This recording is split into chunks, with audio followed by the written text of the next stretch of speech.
নমস্কাৰ প্ৰিয় দৰ্শক, অন্য এটা ভিডিঅ'লৈ মই ভনিতে আপোনালোকসকলকে স্বাগতম জনাইছোঁ। আশা কৰোঁ আপোনালোক সকলোৱে ভালে আছে। আজি ৰেচিপিটোৰ কাৰণে মই কি সামগ্ৰী লৈছোঁ আপোনালোকে ইতিমধ্যে দেখিছে স্ক্ৰীনশ্বট। গতিকে আহক দেৰি নকৰি এতিয়া ভিডিঅ'টোৰ ফালে আগবাঢ়োঁ আৰু আপোনালোকে ধুনীয়াকৈ ভিডিঅ'টো চাই থাকিব। আজি দুপৰীয়াৰ সাজত এয়া মই পালেং শাক লৈছোঁ। শাকখিনি ভালদৰে ধুই এনেকৈ লৈছোঁ চাফা কৰি। আৰু এয়া মই মাছ লৈছোঁ। আৰু এয়া কি মাছ জানেনে? এয়া খুব ধুনীয়া লোকেল মাছ। এয়া কান্দুলি মাছ। মই গোটেইখিনি নবনাওঁ যিহেতু আমাৰ 3জন মেম্বাৰ, গতিকে সেই অনুপাতে বনাম। কান্দুলি মাছৰ লগত পালেং শাকৰ জোল। আৰু এই শাকখিনি প্ৰথমতে মই এইফালে কুকাৰ উঠাই দিছোঁ। কুকাৰটোত ইয়াতে অকণমান বইল হ'ব দিম।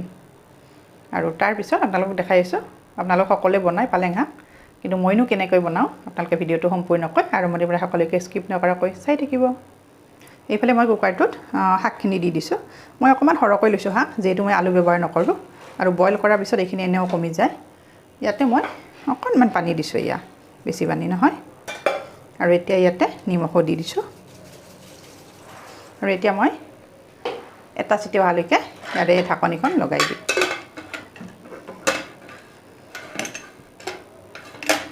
আৰু এইফালে মাছখিনিত নিমখ আৰু হালধি গুড়ি মই ধুনীয়াকৈ সানি ল'ম। আৰু এইফালে মই লোহাৰ কেৰাহীখন উঠাই দিছোঁ মাছ ফ্ৰাই কৰাৰ কাৰণে। কেৰাহী গৰম হৈছে, আগতে দিছিলোঁ। এয়া মিঠাতেল দি দিছোঁ। আৰু এইফালে মাছখিনিত মই নিমখ আৰু হালধি গুড়ি সানি লৈছোঁ। এতিয়া ইয়াতে মাছখিনি দি দিম।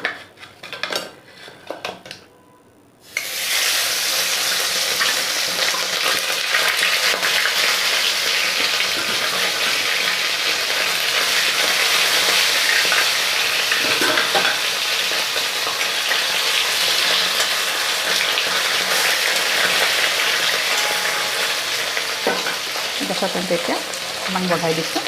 তাৰপিছতে লোহাৰ কেৰাহীত মাছ ফ্ৰাই কৰাৰ মজাই বেলেগ। আৰু এইফালে শাকখিনি ঠাণ্ডা হৈ গৈছে। এতিয়া এইখিনি মই ইয়াৰ পৰা ওলাই ল'ম। মাছখিনিৰ এটা ছেট হৈ গৈছে। আৰু এইফালে মই এই বাউলটোতে শাকখিনি লৈছোঁ। ঠাণ্ডা হোৱাৰ পিছত এইখিনি মই মিক্সি জাৰত লৈ গ্ৰাইণ্ড কৰি ল'ম।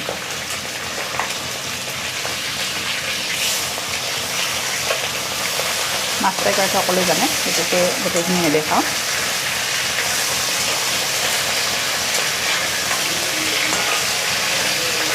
এটা ছাইড হৈ গ'ল। আৰু এতিয়া এইখিনি মই মিক্সি জাৰত লৈ গ্ৰাইণ্ড কৰি ল'ম। আৰু চাওক মাছখিনি হৈ গ'ল মোৰ ধুনীয়াকৈ। এতিয়া মাছখিনি ইয়াৰ পৰা মই কাঢ়ি থৈ দিম। আৰু ইয়াতে পালেং শাকৰ জোলখিনি বনাম। আৰু এইফালে মিক্সি জাৰত মই ধনিয়াখিনিও একেলগে দি দিছোঁ, যিহেতু শাকখিনি গ্ৰাইণ্ড কৰি ল'ম। ধনিয়াখিনিও একেলগে খুব ধুনীয়া স্মুথ হ'ব একেলগে। আৰু এইফালে চাওক মই ইয়াতকৈ বেছি মিহি কৰা নাই, ঠিক এনেকুৱা জোখত ৰাখি দিছোঁ। বেছি মিহি হ'লে ভাল নালাগে। আৰু এই ৰেচিপিটোত বেছি মছলাৰ প্ৰয়োজন নাই। আৰু এইফালে মোৰ কেৰাহী গৰম হৈছে আৰু মাছখিনি এই চাইডে থৈ দিছোঁ। ইয়াতে বেছি মছলা দিব নালাগে, তেতিয়া পালেং শাকৰ যিটো গুণ সেই গুণটো নাইকিয়া হয়। মই শুকান জলকীয়া দিছোঁ 4টা। আৰু এইফালে পিঁয়াজ এফাল আৰু গোটা জিৰা এইখিনিও দি দিছোঁ। ইয়াতকৈ আৰু বেছি মছলা একোৱেই নিদিওঁ মই। এতিয়া ভালদৰে লৰাই দিছোঁ। আচলতে সেউজীয়া শাক পাচলি সদায় খাব লাগে, বিশেষকৈ ল'ৰা ছোৱালীক সেউজীয়া শাকটো খাব দিব লাগে, যিহেতু যথেষ্ট পৰিমাণে সেউজীয়া শাকত ভিটামিন থাকে। মোৰ কিন্তু খুবেই প্ৰিয় হয় শাক, তাতে আকৌ পালেং শাক খুবেই টেষ্টি হয়। আৰু এনেকৈ বনালেই যিসকলে পালেং শাক খাই বেয়া পায়, এবাৰ খোৱাৰ পিছত আৰু বাৰে বাৰে খাবলৈ মন কৰিব। আৰু ইমানেই সোৱাদ লগা হয়। এতিয়া ইয়াতে অকণমান হালধি দিম, বেছি নহয় অকণমান দিছোঁ, যিহেতু মাছ ফ্ৰাই কৰোঁতে দিছিলোঁৱে। নিদিলেও কোনো কথা নাই। আৰু এতিয়া বনাই থোৱা পেষ্টটো মই ইয়াতে দি দিম। ইয়াত আৰু বেলেগ একোৱেই নিদিওঁ। কেঁচা জলকীয়া দিয়া নাই মই শুকান জলকীয়া দিছোঁ। এইকেইটা মই ভাঙি দিম পিছত। আৰু এতিয়া এইখিনি অকণমান ইয়াতে পানী দি দিম মই। আৰু এতিয়া এইখিনি ইয়াতে দি দিছোঁ।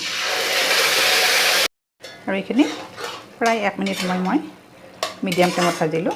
এতিয়া ইয়াতে একেবাৰে গৰম পানী দিম উতলোৱা।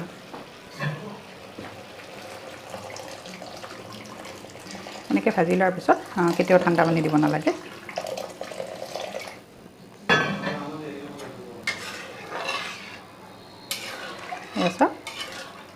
আৰু এতিয়া মই ইয়াতে মাছকেইডোখৰ দি দিম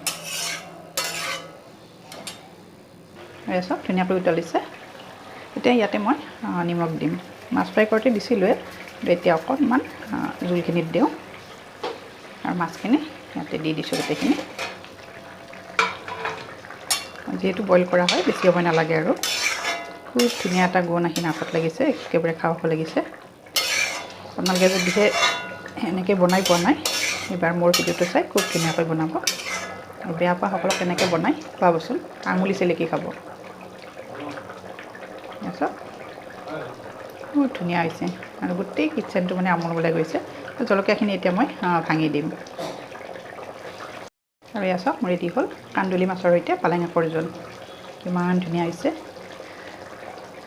আপোনালোকে যদি মোৰ আজিৰ ৰেচিপিটো চাই ভাল পাইছে তেতিয়াহ'লে ভিডিঅ'টোৰ শেষত লাইক কমেণ্ট আৰু শ্বেয়াৰ কৰি দিব যিসকলে মোৰ ভিডিঅ'টো প্ৰথমবাৰ চাইছে কিন্তু এতিয়ালৈকে চেনেলটো ছাবস্ক্ৰাইব কৰা নাই আপোনালোকে মোৰ চেনেলটো ছাবস্ক্ৰাইব কৰি দিব আৰু কাষতে থকা বেল আইকনটো প্ৰেছ কৰি দিব তেতিয়াহে মই নতুন নতুন ভিডিঅ' আপলোড কৰিলে আপোনালোকৰ তাত নটিফিকেশ্যন যাব আৰু আপোনালোকে ভিডিঅ'টো লগে লগে চাব পাৰিব গতিকে আজিৰ মোৰ পালেং শাকৰ ৰেচিপি ইমানতে সামৰণি মাৰিলোঁ আকৌ এটি নেক্সট ভিডিঅ' লৈ আপোনালোকৰ ওচৰত লৈ আহিম তেতিয়ালৈ ধন্যবাদ আশা কৰোঁ আজি ৰেচিপিটো চাই আপোনালোকক সকলোৱে ভাল পাব যদিহে বনাই পোৱা নাই এবাৰ বনাই খাই কেনেকুৱা পায় মোলৈ কমেণ্ট বক্সত কমেণ্ট কৰিবলৈ নাপাহৰিব আৰু এয়া অফ কৰি দিছোঁ গেছৰ ৱাও কিমান ধুনীয়াকৈ বনাইছে